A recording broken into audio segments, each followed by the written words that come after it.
Merci de rester fidèle à New World Economy à l'heure de Éco-Jeunes. Le marché de l'emploi devient de plus en plus exigeant dans notre pays et offre peu de possibilités, selon certains analystes, aux étudiants des sciences sociales, entre autres la sociologie, l'anthropologie, l'histoire et tant d'autres. Quel avenir pour les sciences sociales dans notre pays, le Togo? Ce sera donc l'interrogation du jour, et pour en parler, nous recevons donc sur ce plateau Madame Akofa Nové. Elle est doctorante en sociologie. Un grand plaisir de t'avoir, Akofa, sur le plateau. Ça va? Tous les plaisirs partagés.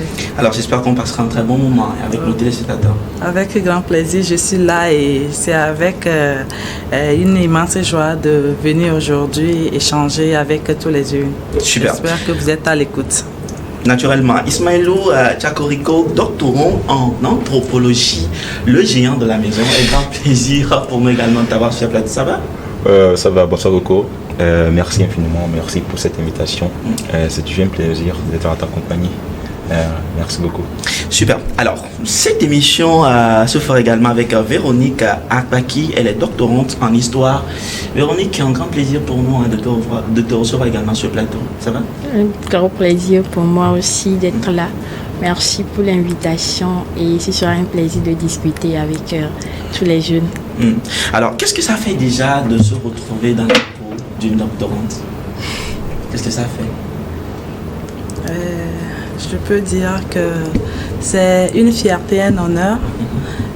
Nous avions commencé cette aventure déjà au CPE, nous ne savons pas où nous allons, mais avec l'obtention du baccalauréat qui nous a permis déjà avec des conseils dans un centre d'orientation, compte tenu de notre profession, de notre projet de profession, nous sommes dirigés directement vers la sociologie et qui est une passion pour nous.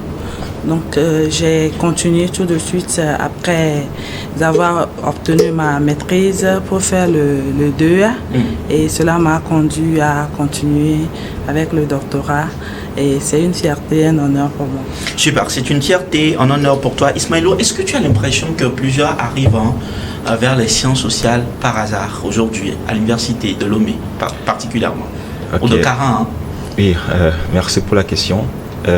Naturellement, bon, je pense que beaucoup, effectivement, comme tu l'as dit, beaucoup arrivent, je vais dire, ils sont parachutés, comme ça dans les filières, même si je sais que les autorités universitaires comme gouvernementales font beaucoup d'efforts pour mettre en place une politique d'orientation, mais n'empêche que c'est assez insuffisant parce que beaucoup arrivent, comme je l'ai dit, sont parachutés et c'est quand ils tombent dedans qu'ils essaient de prendre leur marque, d'essayer de s'adapter et d'évoluer avec le pavé qu'ils ont choisi. Donc voilà, beaucoup malheureusement, pour répondre assez concrètement à ta question, beaucoup tombent juste dedans comme ça parce qu'on veut juste faire une université, on veut juste faire une licence à l'université et puis bon, et on se dit je vais aller et je veux ce que ça donne. Voilà. Alors Véronique, pourquoi l'histoire? Pourquoi l'histoire? Parce que depuis le lycée, j'ai eu la chance de participer à une activité sur la scolarisation de la jeune fille, étant la responsable générale des filles de mon lycée à l'époque. Donc ça m'a permis de faire la rencontre de certaines dames qui sont historiennes et j'ai vu l'engouement, le charisme qu'elles avaient et là je me suis dit je dois ressembler à ces dames là. Donc juste après le bac je suis arrivée à l'université au département d'histoire et d'archéologie où je continue aujourd'hui jusqu'en doctorat et je suis pas déçue, je suis toujours fière de mon parcours et je suis sûre que ça va donner. Super. Alors, vous êtes sûr que ça va donner? Et ce sera vraiment la question que j'aimerais vraiment poser sur ce plateau. Alors, quand on parle de la sociologie, de l'histoire, de l'anthropologie, aujourd'hui, bon nombre de personnes ont l'impression que ce sont des disciplines ou des filières dont l'avenir est incertain. Est-ce que vous partagez cela? Quand on te dit, tu fais quoi? Tu dis, je fais la sociologie, on dit la sociologie au Togo pour devenir quoi? Je ne sais pas si vous avez déjà eu à écouter cela. Oui, j'ai eu à écouter cela plusieurs fois. Plusieurs fois, hein? Plusieurs fois, et cela dépend de comment les jeunes, c'est-à-dire former les étudiants en sciences sociales, sociologie, anthropologie, histoire. Mais que deviennent ces étudiants après, au sortir des universités? Telle est la grande question que tout le monde se pose. Généralement, ces diplômés de ces filières-là. Et je peux dire que l'une des raisons qui amène à ces interrogations, c'est d'abord les informations. Okay. Je peux dire le manque d'informations que la plupart de nos jeunes frères et sœurs ont avant d'arriver, ou bien le choix de ces filières. Ils arrivent... Déjà à la base. Oui, ils arrivent parce que c'est un père qui leur a demandé de faire ça, ou bien un parent, ou bien un ami, ou bien la série, ils ont fait la série A4, série littéraire. Donc c'est l'une des options offertes à l'université pour continuer le cursus. D'autres veulent avoir un diplôme universitaire. Donc qu'est-ce qu'il faut faire dans les écoles de université privée? C'est cher, donc il faut arriver à l'université. À l'université, ils n'ont pas assez d'informations. Et à ce niveau, je peux juste dire qu'il y a un centre d'information et d'orientation scolaire professionnelle, Seniors, qui fait très bien un bon travail. Ils sont implantés dans les chefs-lieux des régions pour donner des informations aux jeunes, mais ce serait encore mieux s'ils s'implantent dans les chefs-lieux des préfectures afin de couvrir le maximum d'établissements, surtout les établissements, afin de comment je vais dire... Les lycées, par exemple. Les lycées, même, le problème se pose même déjà au niveau des secondaires. C'est-à-dire, en classe de 3e, les élèves ne savent pas, après le BPC, quoi faire avec le BPC. Est-ce qu'il faut aller dans les techniques ou bien dans l'enseignement général? Et quelle série il faut choisir?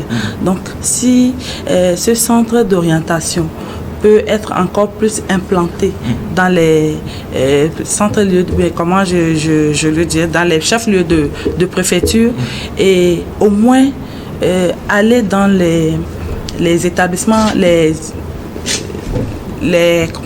classes, les fins de cycle, 3e, terminale, pour accompagner, orienter ces élèves. Cela va leur donner plus d'options. Parce que si on a au moins les débouchés, ces centres peuvent aussi identifier les débouchés possibles pour les différentes filières. Et puis rendre accessible, vulgariser ces informations, rendre accessible ces informations à la cible. Déjà à ce niveau. Déjà à la base. Cela leur permettrait d'avoir une idée avant de choisir, de faire le choix de telle filière ou pas. Donc pour vous, ce n'est pas à l'université qu'il faut commencer par s'orienter? Ce n'est pas à l'université qu'il faut, parce que déjà il y a un problème. Si c'est à l'université qu'il faut avoir le bac d'abord, avant d'arriver et de chercher, là il y a déjà un problème. Super. On va certainement revenir sur ma question fondamentale, mais je voudrais d'abord revenir à Véronique. Est-ce que vous avez l'impression aujourd'hui que, comme elle vient de le dire, déjà la base pour la plupart des temps, pour plusieurs, elle est faussée. Les gens arrivent sans être informés, mais certains également peut-être ont une idée claire de ce qu'elles veulent faire en arrivant à l'université, mais juste après, peut-être qu'on ne les a pas permis de pouvoir aller vers leur filière, et ils ont pris donc le plan B ou le plan C qui est peut-être l'histoire ou l'anthropologie. Est-ce que tu partages ça? Oui, je partage ça, mais pas totalement. Et là, je vais revenir sur l'aspect depuis le lycée. Parce que il a fallu qu'on arrive à l'université pour le comprendre. Et c'est pas seulement l'examen du baccalauréat qui donne l'aptitude à l'étudiant ou bien au nouveau bachelier de pouvoir choisir son filière. Surtout, c'est pas les notes. Voilà, c'est pas les notes. Mais il y a également les bulletins de seconde en terminale qui sont aussi évalués par la DAS. Donc, il va falloir que ce qu'on dit souvent après le bac, c'est la liberté. Il va falloir qu'on réoriente vraiment cet aspect-là et dire aux jeunes frères, aux jeunes sœurs qu'il ne suffit pas de passer l'examen pour choisir de faire telle filière ou de telle filière, mais il faut prendre en compte toutes les évaluations qui vont se faire au cours de leur formation. Alors, Ismaëlo, la problématique aujourd'hui, c'est le marché de l'emploi qui n'offre pas, pour certains, je ne sais pas si c'est quand même objectif, pour plusieurs, des ouvertures, des opportunités. On semble que quand on finit à l'université, même avec un doctorat, on peut se retrouver tout de suite au chômage, avec un diplôme. Vous avez un très bon diplôme et tout, on vous appelle, et ça vous fait tout sourire sur ce plateau parce que c'est quand même une vérité. Est-ce qu'on peut déjà remettre en cause, j'ai bien envie de parler quand même du système éducatif, de la formation telle qu'elle est donnée aujourd'hui en sciences sociales dans nos universités? Oui, merci pour la question. Je pense qu'aujourd'hui, nous sommes arrivés à une étape où il faut réviser les curricula. Ok.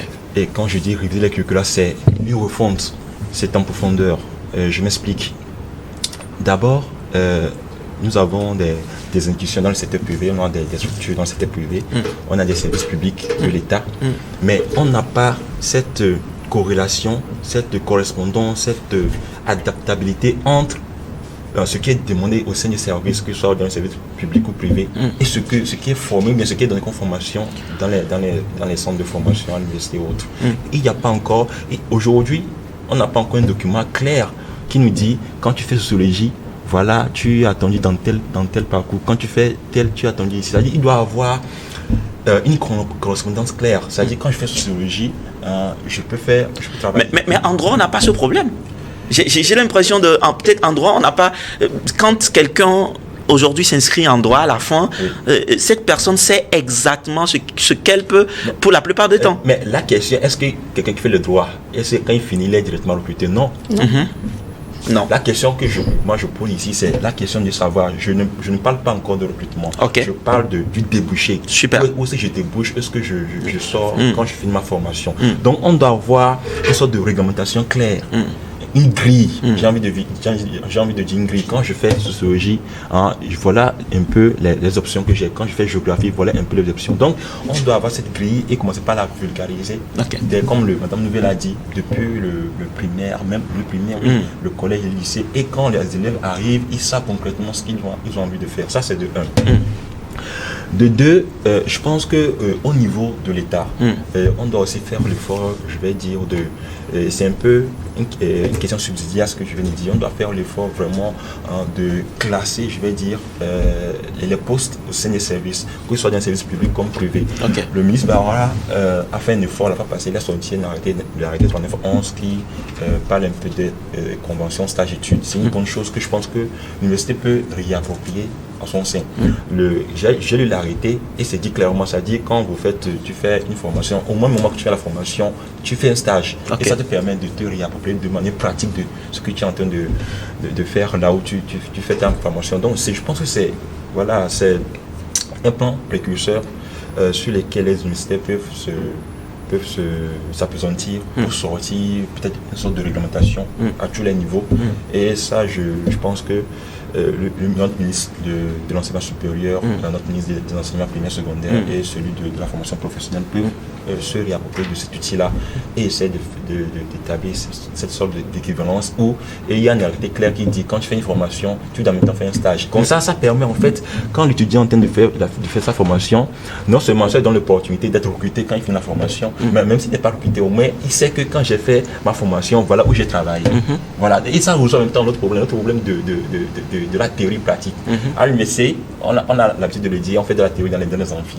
Mais de manière pratique, est-ce que quand on met sur le terrain, tu es capable d'appliquer ce qu'on t'enseigne dans les amphis? Donc, cette réforme du Miss Barra sur les conventions stage-études, je pense que c'est une bonne chose. Ça commence déjà par régler un gros problème, qui est le problème de la correspondance, des curricula, de la correspondance, de la formation et du débouché. Et en même temps, la question de la théorie pratique, c'est-à-dire outiller de manière pratique les apprenants sur ce qu'ils reçoivent comme formation dans les centres de formation.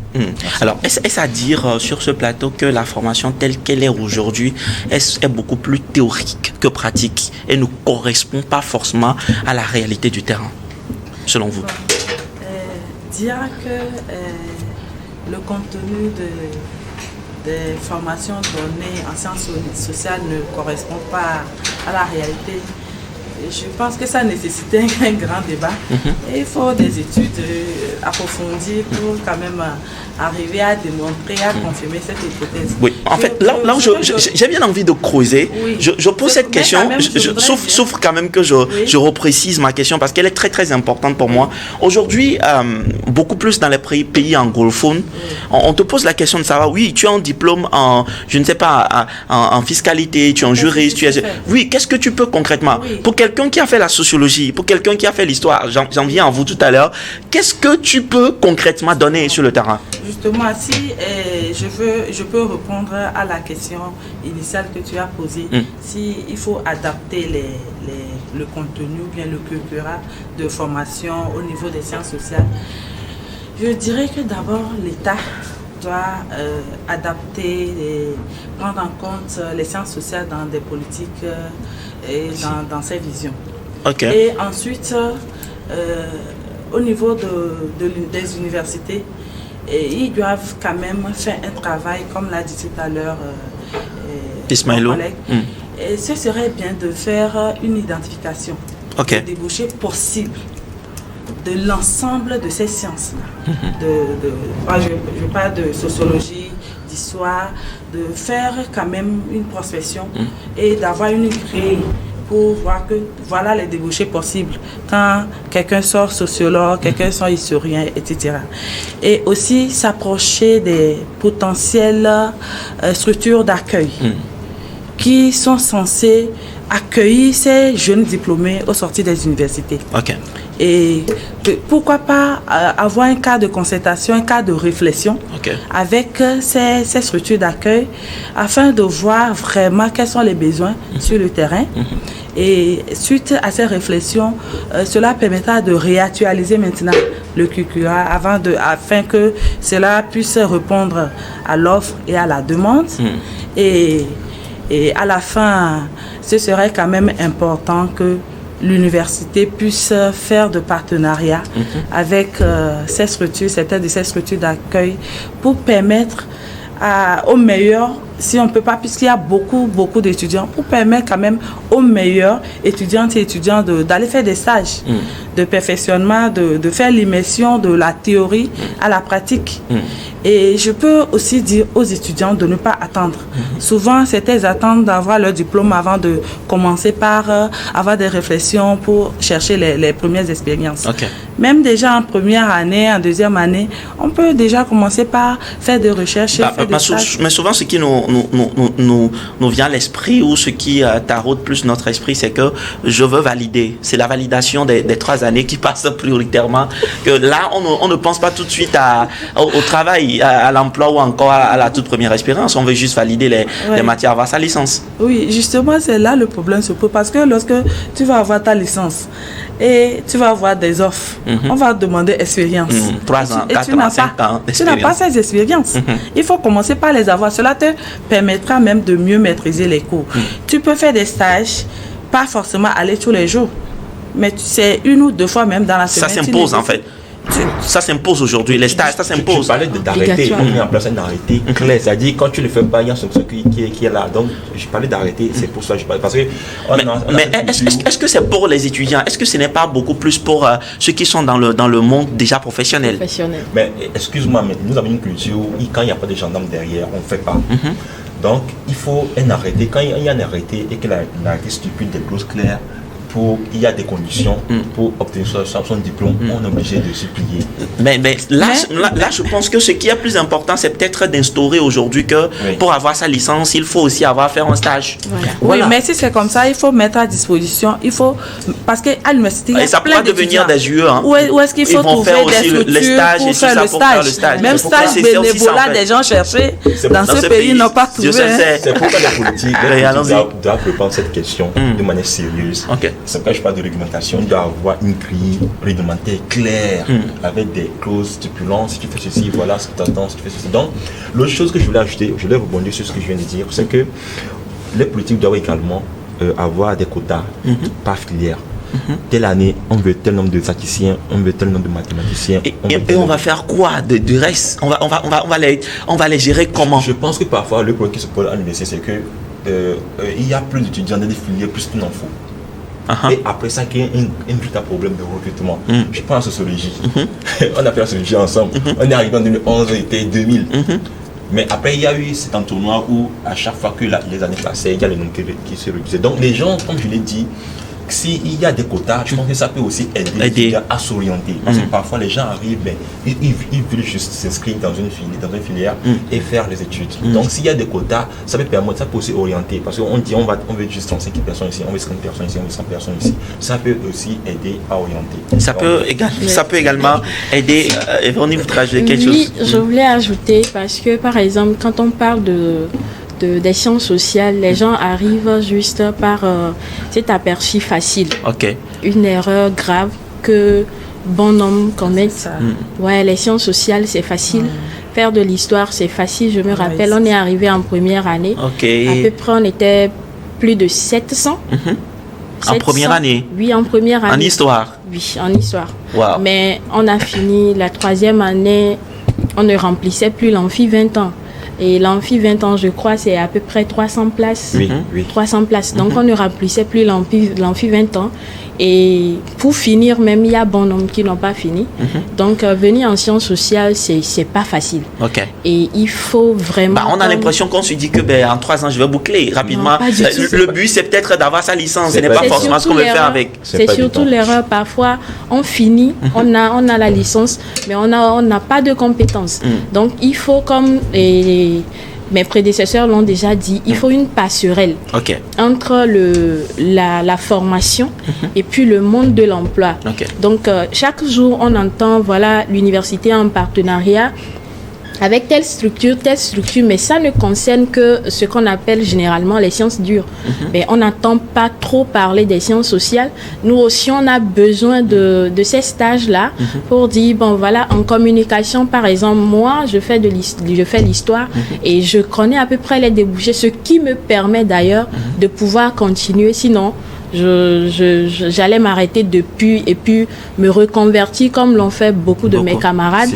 Mais juste, il faut qu'il y ait aussi cette possibilité-là pour nous, en sciences sociales, pour que nous aussi, on puisse avoir cette possibilité-là avec les partenaires privés et publics pour aller en stage. On ne demande pas que ça soit le grand nombre, mais par exemple, quelqu'un qui arrive à foncer jusqu'en master, d'abord, les critères de sélection, je parle de l'université de Lomé que je connais, c'est pas du tout facile. Dépôt de plus de 300 dossiers, on dit maximum c'est 25. Donc c'est un grand travail qu'ils ont fait pour pouvoir sélectionner ces 25. Et si les 25 là sont là, il n'y a pas de possibilité même de faire un stage que l'université ne peut pas... Pour les 25? Oui, pour les 25, c'est même bénévolement, tu ne trouves pas. Alors bon, quel avenir? Quel avenir? Et c'est l'interrogation du jour. Alors, Madame Akofa, en première année déjà, pour plusieurs, on se dit, en sociologie, en histoire, en anthropologie, des fois on rêve. J'ai bien envie de dire ça parce que cette émission est beaucoup plus orientée vers les jeunes et il est très important de les éclairer pour que chacun sache vraiment dans quoi il est en train vraiment de s'engager. En première année, en deuxième année, vous voyez plusieurs qui vous disent, moi je vais travailler dans une entreprise comme ceci, à la POAD. Les gens commencent par donner de noms des entreprises dans lesquelles, mais la question que je me pose et que je vous pose également sur le plateau, est-ce que déjà en première, en deuxième année, qu'est-ce que nous devons savoir? Quelqu'un qui a fait par exemple l'histoire, peut-être que vous êtes des aînés, vous pouvez vraiment nous orienter un tout petit peu sur ce plateau. Est-ce que quelqu'un qui a fait l'histoire, quelqu'un qui a fait l'anthropologie, quelqu'un qui a fait la sociologie peut travailler dans une entreprise ou bien doit s'orienter vers les associations, les ONG ou encore les organismes? Ça le fait sourire sur ce plateau, mais je vais d'abord m'adresser à vous. Oui. Ça, c'est la grande question que nous nous posons tous. Ah bon? Jusqu'à ce stade-là, vous posez encore cette question? Non, je connais les débouchés possibles de la sociologie. Et c'est ce que nous avions dit tout à l'heure en parlant comment on peut réactualiser cela en faisant une étude et puis identifier de bout en bout les débouchés possibles des sciences sociales, sociologie, anthropologie, histoire et autres. Et je peux conseiller à mon jeune frère, ma jeune sœur, qu'il y a plusieurs opportunités. Il y a plusieurs possibilités. En tant que sociologue, tu peux travailler dans l'enseignement. Il y a des enseignants à l'université de l'Union. Justement, ils ne veulent pas enseigner. Non, ce n'est pas qu'ils ne veulent pas enseigner, c'est qu'il n'y a pas de place pour tout le monde. Ce n'est pas possible que tous les docteurs qui sortent de sociologie puissent être reversés dans l'université. Ce n'est pas possible.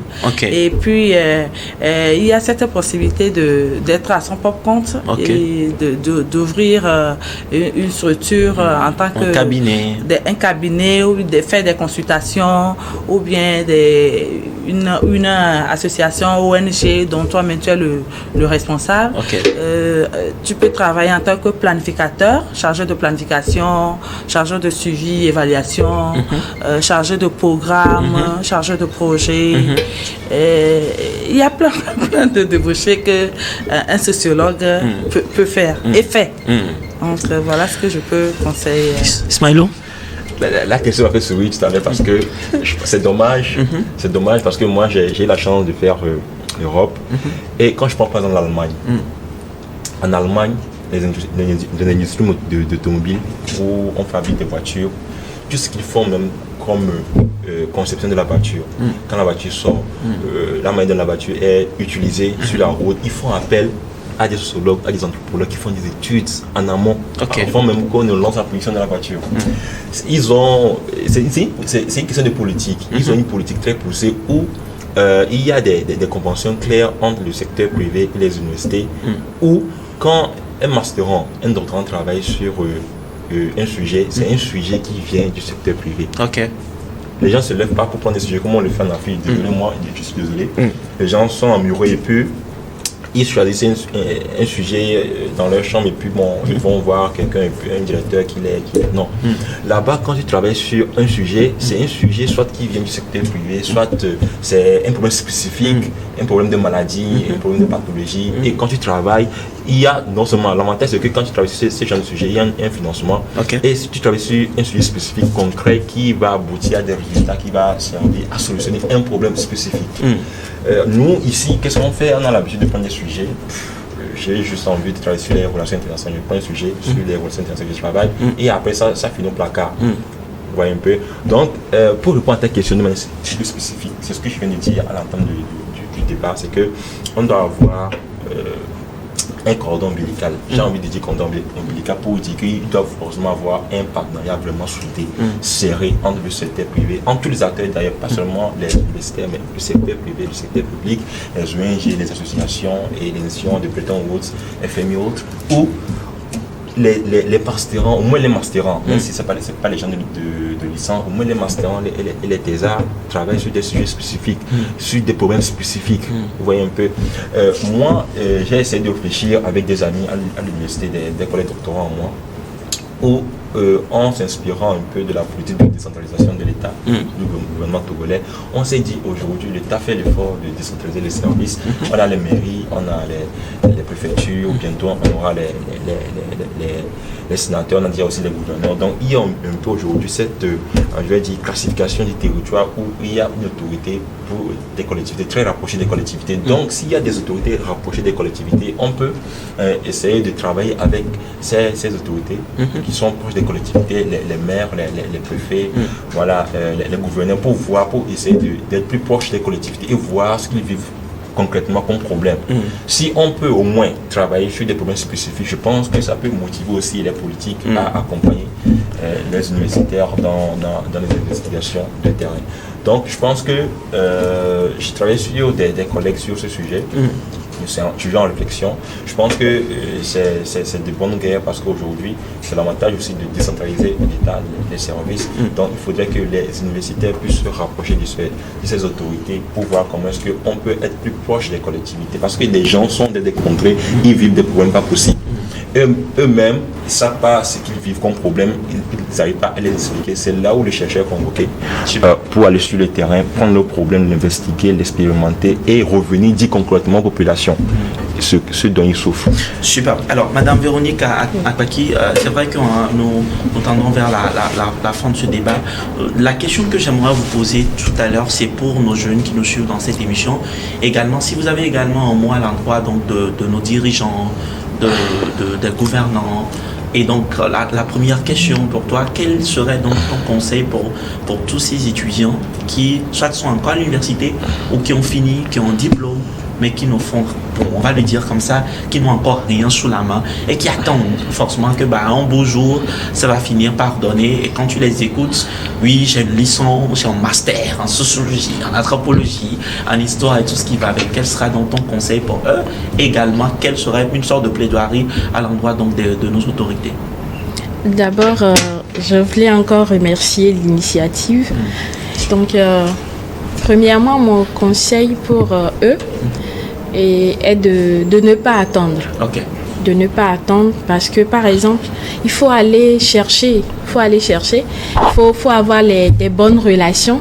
Il ne suffit pas de dire, oui, j'ai un master, j'ai un DEA, j'ai une licence, et puis de rester et les opportunités vont venir nous trouver à la maison.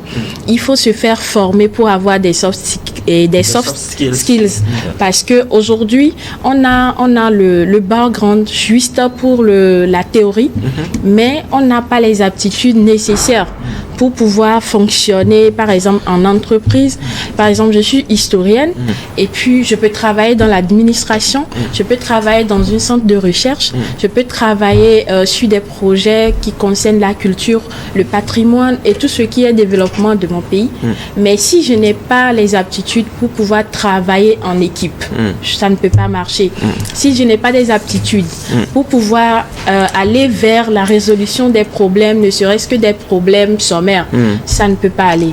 Donc, j'exhorterai mes amis qui m'écoutent de se faire former, de chercher à avoir des compétences complètement pratiques. Okay. Or, ce qu'on nous donne, parce que l'université le dit clairement, quoi qu'on dise, on ne peut pas tout vous donner. Et c'est ce qu'on nous dit chaque fois. Donc, allons vers. Donc, je passe par cette opportunité aussi pour dire, c'est en allant vers que j'ai acquis certaines compétences, par exemple avec Youth for Youth, où on a fait le tournée, le Youth Delivery Lab, et après il y a aussi une tournée qu'on a fait avec les jeunes du secondaire pour parler justement des formations, des filières. Qu'est-ce que je veux faire? Quelle filière choisir? Quelle d'abord série je dois choisir par rapport à mon projet de vie, mon projet d'emploi et tout ce qui concerne, ce qui va avec. Donc, c'est tout ce que je peux dire. Et à l'endroit de l'autorité, comme nous tous, nous l'avons déjà dit, il faut qu'il y ait aussi des initiatives complètement à l'endroit aussi des sciences sociales, parce que si ce n'est pas le cas, on est en train de se perdre et c'est difficile de se retrouver. Donc, il faut une passerelle entre le monde de la formation et le monde du travail pour nous permettre aujourd'hui et d'avoir aussi des partenariats comme des stages qu'on vient de demander pour pouvoir avoir ces expériences de 3 ans, de 5 ans et qu'on demande souvent dans les offres, et que ça ne soit pas que les sciences, les autres sciences qui soient concernées, mais il faut un regard aussi parce qu'on se sent abandonné un peu. Super. Madame Akofa Nové, un mot très rapidement pour nos jeunes qui nous suivent dans cette émission, également pour les autorités qui également sont en train de nous suivre dans cette émission. Okay, merci pour l'invitation, pour l'opportunité qui nous est donnée de parler à nos jeunes frères et sœurs. Et ce que je peux dire à l'endroit de ces jeunes, d'abord ceux qui sont au niveau du lycée, c'est de chercher à avoir des informations possibles avant de se diriger vers telle filière ou bien tel domaine. Et aussi se référer à son projet de profession avant de choisir, de ne pas parachuter dans dans une série, dans une filière, parce que je veux coûte que coûte avoir un diplôme universitaire. Cela risque d'avoir, elle a dit tout à l'heure que ce n'est pas forcément nous, en première année, on était presque 1000, mais vers la fin, on était vers 400. Cela veut dire qu'il y a une déperdition scolaire. C'est vrai qu'on dit que c'est les sciences sociales, c'est un faux-tout, il n'y a pas de contrôle, mais quand même, pour avoir accès à ces sciences, il y a des critères de sélection pour mathématiques, philosophie et puis français, des notes spécifiques avant d'accéder à ces sciences. Et l'autre chose, c'est lorsqu'ils commencent déjà à l'université, ces filières, c'est d'être dynamique. Ok.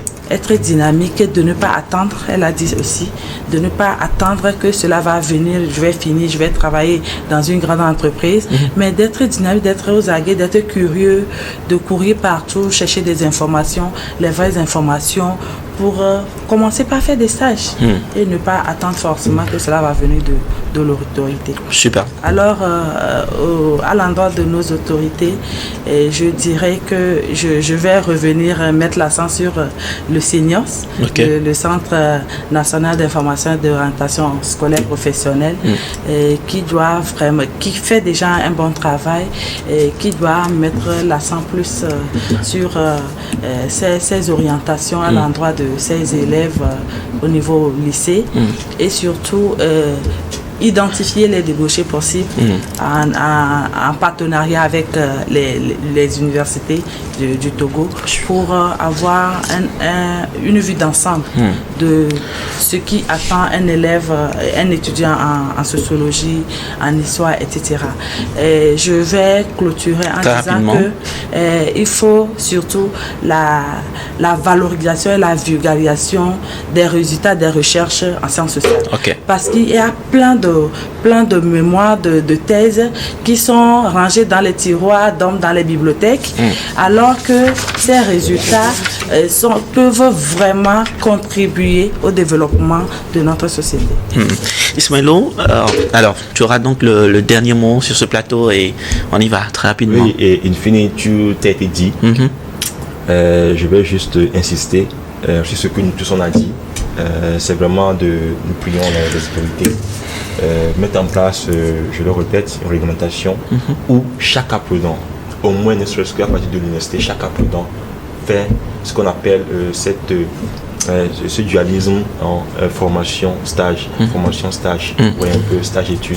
Donc, que chaque apprenant ait l'opportunité, peu importe ce qu'il fait, sociologie, anthropologie, histoire, géographie, philosophie, jusqu'aux sciences dures, on peut avoir des stages, peu importe ce qu'on fait en entreprise, dans le secteur privé, dans le secteur public, n'importe où on peut avoir des stages. Il suffit juste d'être plus en concertation avec tous les acteurs qui sont impliqués dans la formation, l'UE, les Nations Unies, même les ONG, d'avoir un partenariat où au moins on peut avoir avec chaque acteur un nombre de places, peut-être limité, un quota par année pour chaque structure. Donc on sait que cette année on va envoyer tel nombre d'étudiants à l'UE, telle année on va envoyer tel nombre d'étudiants dans les Nations Unies. Et dans les Nations Unies, il y a beaucoup d'organismes, au moins une dizaine qui sont implantés à la maison. On peut avoir plusieurs stages dans ces structures-là. Donc vraiment, vivement, comme nous puissions. Je pense que c'est aussi l'opportunité de donner à nous les jeunes de réfléchir aussi à ces questions. Pourquoi pas de faire des propositions politiques. On peut essayer de réfléchir sur ces questions-là, se mettre ensemble, se réfléchir et proposer avant une réglementation où chaque apprenant, licence, master, doctorat, quand il fait ses études, pas parce qu'il fait, il a une sortie en termes de stage, d'immersion dans les structures, dans le privé comme à l'échelle internationale. Merci à vous. On aurait aimé continuer par parler donc de ce sujet. Certainement qu'on se retrouvera dans les semaines à venir pour continuer par éclairer la jeunesse et également à faire des plaidoiries à l'endroit donc de nos dirigeants pour renforcer les sciences sociales dans notre pays, offrir plus d'opportunités pour la jeunesse. Et sur ces mots donc que nous mettons fin à la toute première partie de cette émission et nous revenons dans la deuxième partie avec notre invité du jour. À tout à l'heure.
Nous recevons dans la deuxième partie de notre émission ce jour Melissa Akemaku. Elle est fondatrice et CEO de Ilay Consulting, cabinet spécialisé en RSE et finance responsable. Madame Melissa, un grand plaisir pour nous de recevoir sur le plateau. Ça va? Ça va très bien. Plaisir partagé. Merci pour cette invitation. Alors, on vous connaît au travers donc de vos différentes activités, de tout ce que vous faites, voilà, que ce soit pour la jeunesse de façon générale, depuis l'étranger. Et vous êtes peut-être, on va dire, de passage à Lomé pour quelques temps. Et nous sommes très très heureux de vous recevoir sur ce plateau. Mais dites-nous davantage qui est Melissa. Merci pour cette question. Donc, je ne suis pas vraiment de passage. Ok. Donc, Ok. Je suis établie. D'accord. Depuis septembre 2023, j'ai fondé le cabinet Ilay Consulting. Ou depuis septembre 2023, j'ai fondé le cabinet Ilay Consulting, qui est spécialisé en responsabilité sociétale de l'entreprise. Ok. Et donc, je fais des allers-retours maintenant entre la France et le Togo pour créer des ponts, des synergies et offrir des débouchés à nos PME, notamment en Europe. Wow. Après, par rapport à mon propre parcours, donc je suis riche d'une expérience de 7 années professionnelle dans les métiers de la finance et de la responsabilité sociétale de l'entreprise, dans les formations de conseil. Donc j'ai eu l'opportunité de travailler pour des grands groupes, des multinationales internationales, dans le secteur de l'hôtellerie, dans les secteurs de l'agroalimentaire, la finance pure en banque d'investissement et aussi dans tout ce qui va être PME. Et là, je me spécialise sur la PME et sur nos artisans. Super. Alors, vraiment, un parcours très riche. Quand on parle aujourd'hui de la responsabilité sociétale des entreprises, est-ce qu'on peut aller beaucoup plus dans l'origine de ce concept, ce que c'est vraiment? C'est vrai que c'est un terme qui se vulgarise. On en parle de plus en plus. Et la notion qui est souvent parallèle à la RSE, c'est un côté social. Donc au Togo, il est plutôt abordé sous l'angle du mécénat. Et aujourd'hui, l'idée, c'est d'aller dans une définition plus globale. Donc la RSE, c'est l'application du développement durable au sein de l'entreprise. L'application du développement durable au sein de l'entreprise. Donc, si on revient à la base même, c'est un concept qui était américain, qui est né dans les années 1950, qui s'est déployé dans les années 1990 sur l'Europe et qui progressivement a migré vers l'Afrique également. Et en termes de développement durable, nous connaissons les objectifs de développement durable à l'horizon 2030 qui promeuvent un peu toutes les pratiques multisectorielles qu'il faut promouvoir pour atteindre un avenir pérenne et soutenable pour tous. Donc ça, c'est à l'échelle des États. Et maintenant, la transposition à l'échelle des entreprises, c'est ce qu'on a appelé la responsabilité sociétale de l'entreprise, qui est normalisée par l'organisation internationale ISO.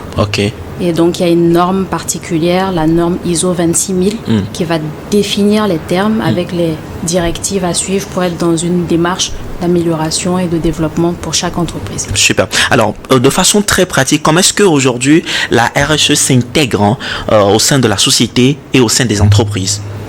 Alors, de façon pratico-pratique, il y a 3 piliers à la RSE. Allons-y.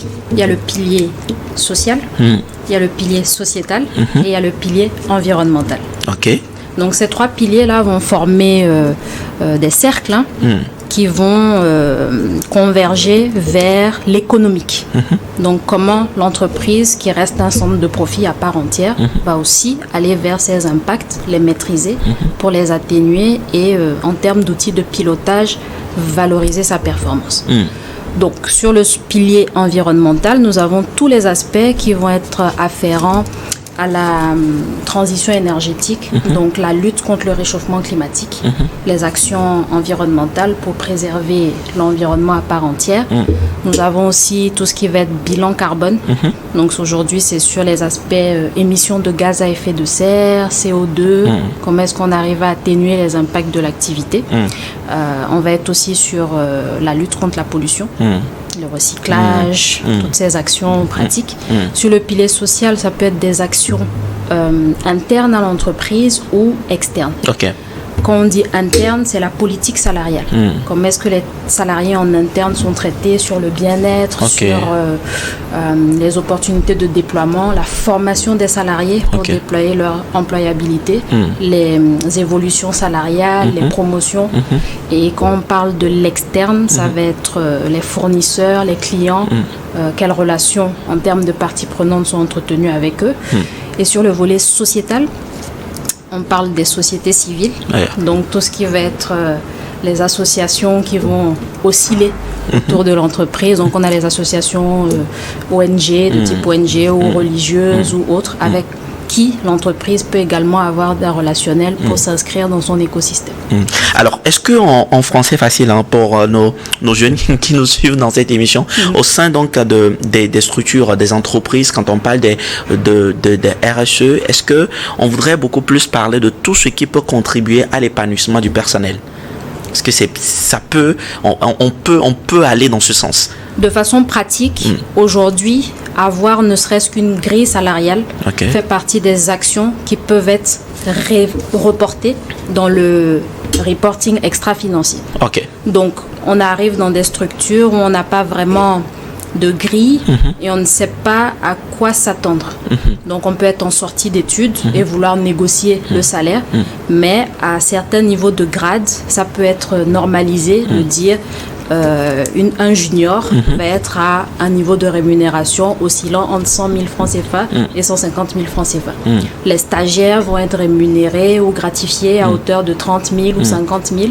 Et ce sont des informations que l'entreprise peut rendre publiques de telle sorte à ce qu'il y ait déjà de l'équité entre tous les acteurs au sein de l'entreprise et que chacun sache à quoi s'attendre.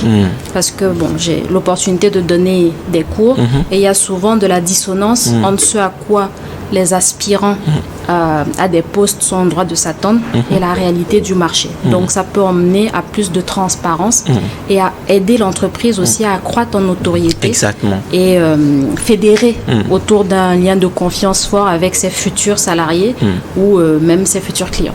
Alors, quels sont les enjeux aujourd'hui de la RSE dans notre pays beaucoup plus?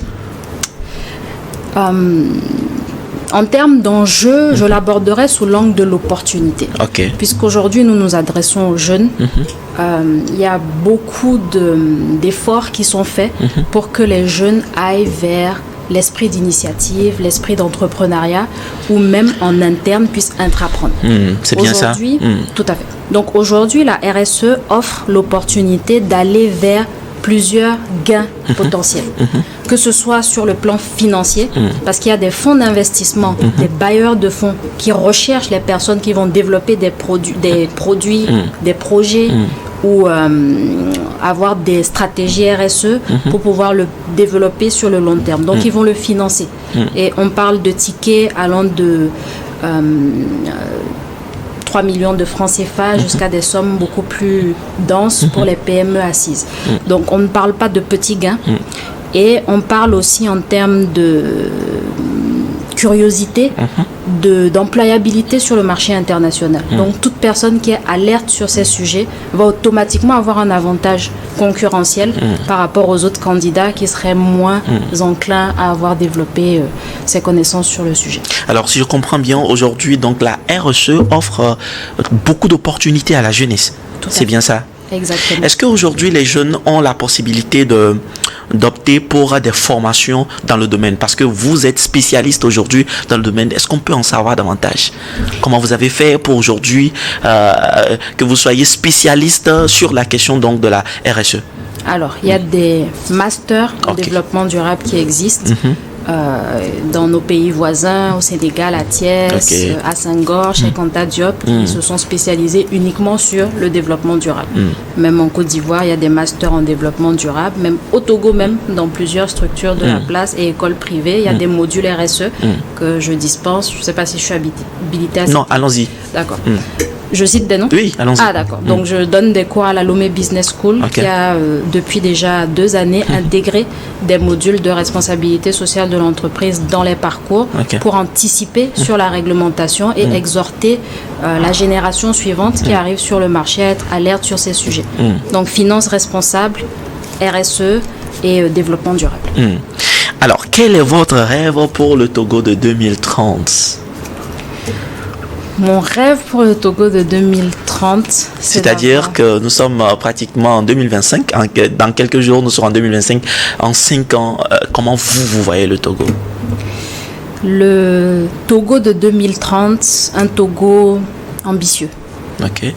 Un Togo qui ne se limite pas et un Togo authentique qui va réussir à s'approprier nos réalités locales en préservant tout ce qui va être héritage culturel et en essayant de le normaliser, de le professionnaliser pour en faire des pratiques de business qui vont être éthiques, vertueuses et avoir 100% des grandes entreprises engagées dans des démarches RSE et à minima 60% des PME aussi engagées dans cette démarche puisque c'est un cercle vertueux sur le consommateur, sur l'État, sur les citoyens et également sur les salariés de l'entreprise. Super. Alors, on va finir cette émission en parlant un tout petit peu de ILE Consulting. Dites-nous un peu sur votre structure et ce que vous proposez voyez-vous, à vos clients, si on peut le dire ainsi. Très bien. Je vais peut-être commencer rapidement par signifier ce qu'est ILE Consulting. Donc, c'est un terme IFE qui veut dire une terre qui appartient aux membres d'une même famille. Donc, un bien commun. Et quand on a un bien qui nous appartient, on le préserve sur le bien, sur les personnes qui l'habitent et sur l'écosystème.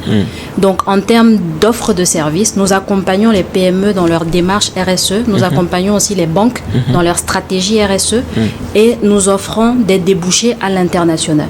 Donc, très concrètement, aujourd'hui, je travaille avec une marque de cosmétiques togolais à base de karité qui a su transformer un savoir-faire hérité de nos mamans, de nos sœurs sur le savon noir, qu'il a professionnalisé, qu'il a normalisé dans un labo aux normes ISO 22000 et qui maintenant en a fait un produit phare qui fait rayonner le Togo et nous avons exporté à peu près 30 000 € de marchandises que nous sommes en train de distiller en Europe actuellement. Donc c'est un peu la nature de ce que nous faisons, promouvoir le Togo à l'international mais aussi valoriser nos savoir-faire et ce que nos artisans savent faire de bien. Vous avez peut-être un contact pour nos téléspectateurs qui voudraient oser venir vers vous, savoir davantage sur votre structure. C'est ce que nous pouvons également faire pour vous sur ce plateau. Merci beaucoup. Donc en termes de contact, directement sur la ligne, c'est 00228 92 21 92 95 et nous avons également un site internet disponible, donc il est consulting sur Google, icrse.com. Et nous sommes disponibles pour accompagner tout acteur vraiment désireux d'être dans une démarche durable. Un dernier mot pour finir.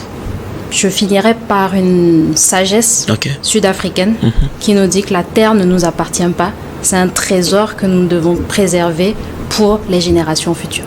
La terre ne nous appartient pas, c'est un trésor que nous devrions préserver pour la génération future. C'est sur cette sagesse piochée donc de Mélissa que nous mettons donc fin à cette interview. Merci d'être passé chez nous et on se retrouvera certainement dans d'autres émissions pour continuer par inspirer surtout la jeunesse togolaise et africaine.